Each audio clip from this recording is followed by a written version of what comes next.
Hello, my fellow students of the Law of One. Welcome to another video on concepts of this beautiful material that we have, philosophical, sophisticated material of this reality.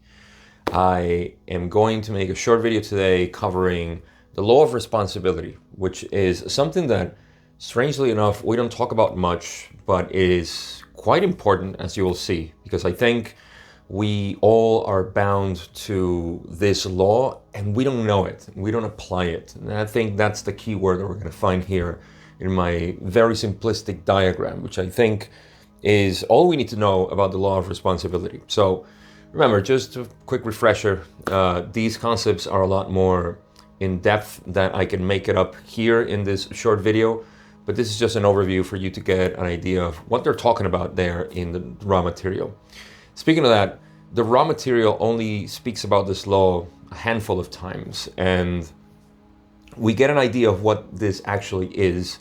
And to me, it always sounds important when they say law, especially because Ra always says that there is only one law, and that is the law of one. Yet they call other things laws, so thank you, Ra, that's helpful. But they also call them ways, which is probably a nice way to say that there are methods, that there are mechanisms in which we, like for example, the mechanism of free will, or the law of free will, or the law of Confucius. It's all the same thing.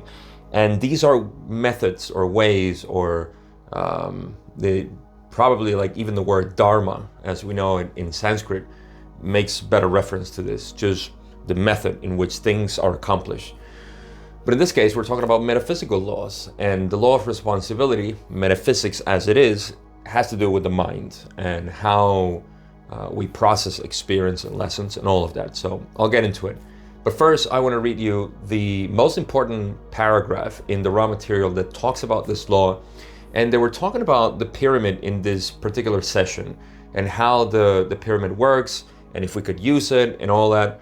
So Don asked something about the pyramid. It was a long answer, but at the end, Ross said something very interesting about the law of responsibility. Let's take a look at it. In question 16 of session 60, this is what Ross said. It is our observation that due to the complexity of influences upon the unmanifested being at this space-time nexus among your planetary peoples, it is best that the progress of the mind-body-spirit complex take place without, as you call them, training aids. Because when using a training aid, an entity then takes upon itself the law of responsibility for the quicken or increase rate of learned teaching.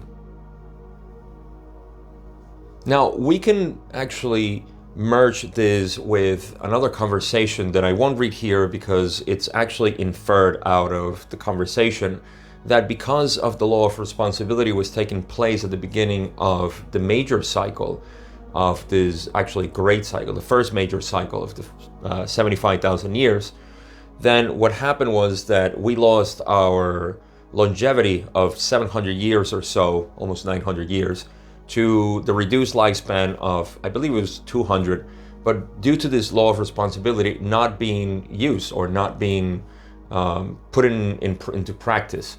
So this is the effect that happened in our collective society in the planet.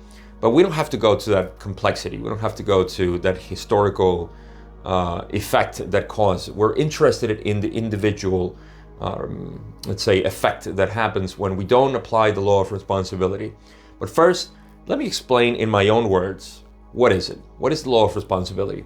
I have something else that Kuo said in the channeling of 1996, which I'll read to you. But first, I want to give you my impression. What is this law of responsibility? What are you talking about, Gabe? So, we start with the individual, which we call seeker. You are a seeker, I am a seeker, everybody else is actually a seeker. It's only that the vast majority, I could say, I'm pretty confident in saying this, the vast majority of people are not interested in the seeking of this, say, consciousness, right? And so the inward seeking, let's call it that, the inward seeking is not of interest to a lot of people. So the lessons and the catalyst and experience that they perceive repeats. So we see a lot of this in our planet. This makes sense you see the vast majority of people repeating the same cycles, the same experiences, the same people, same situations, same jobs, etc. And so this is happening because their particular lessons are being packed, as it were, in different gifts, but are being ignored. And so we continue in this process. However, the seeker who starts the seeking voluntarily and actually consciously directs the will towards that seeking and say, I want to know myself. I want to learn about myself. This is how we get into this. We're not interested in discovering some conspiracy theories or some hidden information, although we may be at certain points, but in the end, we're always looking for ourselves. We're always looking to understand this self. So that is the seeker, okay? In this context, the seeker is the one that seeks the one, like Ra says. So what is the seeking going to produce? It's going to produce lessons.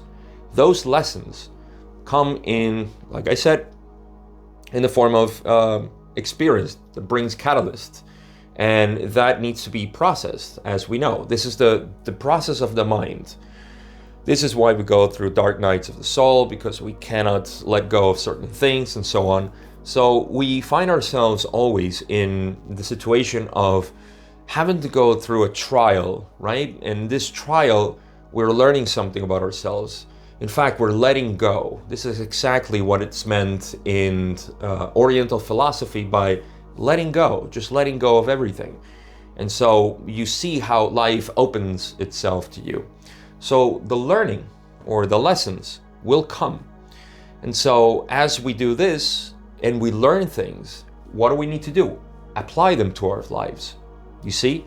So the application of these lessons in our lives will further the seeking, meaning that now it's almost like the horizon expands, the panorama in which the perception of our reality expands, and now we are sensitive to much more. But this much more brings, you bet, more learning. This learning potentiates the potential or the possibility to apply it to our lives, and so the seeking enhances. Now, this doesn't mean that catalyst, like I said, catalyst, in my video of catalyst, go watch that in the same playlist. This doesn't mean that the catalyst is negative. It's always negative. It's only that when we start our journey, we are very attached to the ego. And so everything seems dark and everything seems like it's threatening us. It's threatening the false perception of self. But as we further our seeking, actually, catalyst becomes a lot more neutral. And we can perceive it and we can process it. And we find that we're a lot more efficient. And should I say, more efficient is probably the best word. I don't want to put more titles to ourselves. But yeah, this is what happens. And so the lessons need to be applied all the time. And if for some reason we're not applying this, then this is what Ra says, that the training aids in the quote that I just read, in that training aid that it's being given to people, that will quicken the lessons. That's what Ra is referring here when talking about the pyramids. When you bring someone to an accelerated process of learning, then that person has quickened their lessons. It's not like life is working, let's say, naturally on the individual, but it is that the quickened lessons become available to the seeker. And what happens, this is the key problem that we find, is that application of those lessons are not readily available to the individual for various reasons. It could be that the person is denying everything that's happening. It could be that the person goes back to the perception of the separate self. It could be many things, but it really stands out as an inability to apply those lessons. Now, let me not be too obscure about lessons and application in life, but go into a sort of example, and I'll use myself. You see, I noticed that as I learn things, and I noticed this in some of the clients that I have and I've had over time, is that when I see their lives and I see my life, I notice that there is a similarity in how sometimes we don't it's almost like we don't want to apply the lesson that we got to certain situations. We have a sort of blockage in ourselves to say, well, yeah, that applies to this, but certainly not to that, you see? So you now generate more conflict, and this is what Ra is referring to. And it's a conflict of you knowing what is true, but you're not applying it. And so, for example, I saw this a lot in 2020.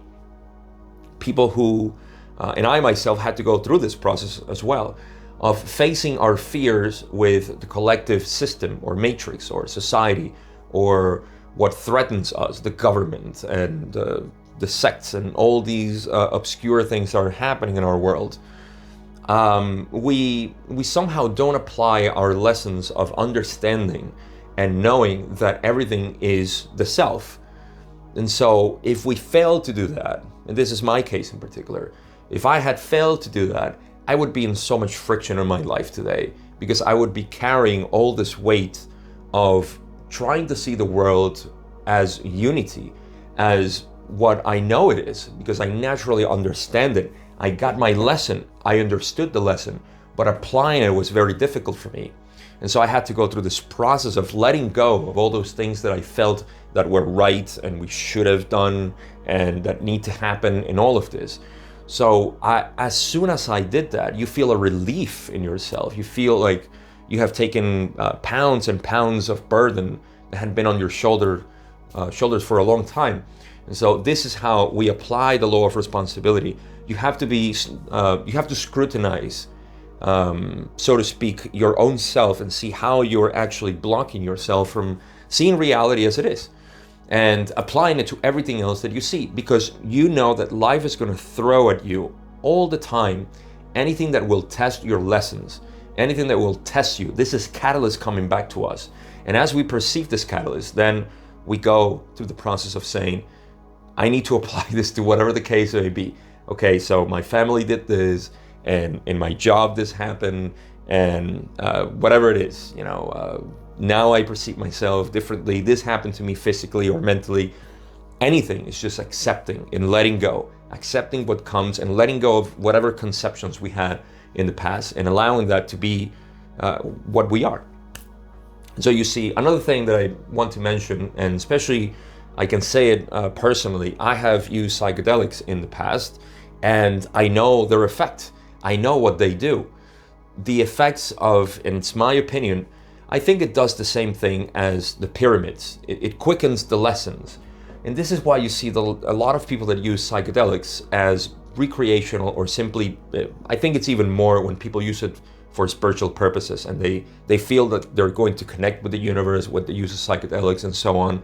And so it is true that these mind-altering substances actually expand a lot your perception at the moment, and they do create this huge field of information available to you. But after you come down from the journey, you have learned lessons, you have seen things that cannot be unseen. And the question is, how will you integrate all of this to your life? And how much of that are you able to apply consistently to everything that you saw? And so you see that a lot of people actually become very troubled with their experiences because they don't know how to apply them in their lives. They don't know how to just integrate this. The key word that we use in plant medicine work is integration of the experience. And so this is not to say the psychedelics should be avoided or that I'm encouraging them. I'm simply saying what it is. These are training aids for sure.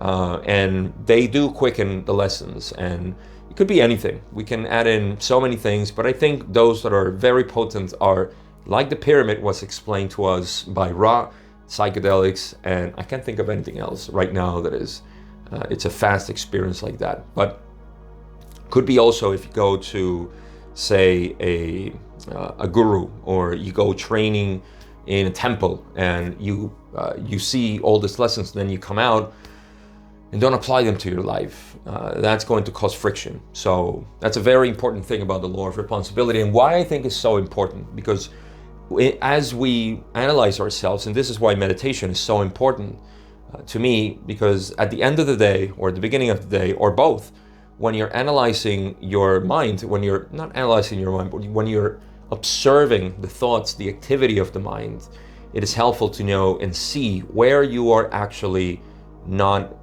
where you're feeling some dissonance, some cognitive dissonance, where you have two sides in conflict. So you see how your learnings and your lessons actually can apply to unify this two apparent conflictive information or ideas. So this is how I see it. There is the seeking. There's always a seeking. Once it's initiated, there's a seeking, and the lesson that is appropriate to us will come. It'll repeat itself until it's learned, and after that learning, there is the need for application, and the application is simply to integrate or simply, let's say, harmonize our life. This is what it is. It's harmonizing with the new teaching or the new lesson that we got. And through that application, our seeking enhances, and that's how we process our experiences. So now that I explained this to you, I'm going to read in 1996 what Quo said when they were asked specifically to define the law of responsibility. Let's check it out. In April 7 of 1996, Quo said, "Each seeker in the process of seeking will find those resources that are of assistance in the revealing of the heart of love and the nature of truth to the seeker.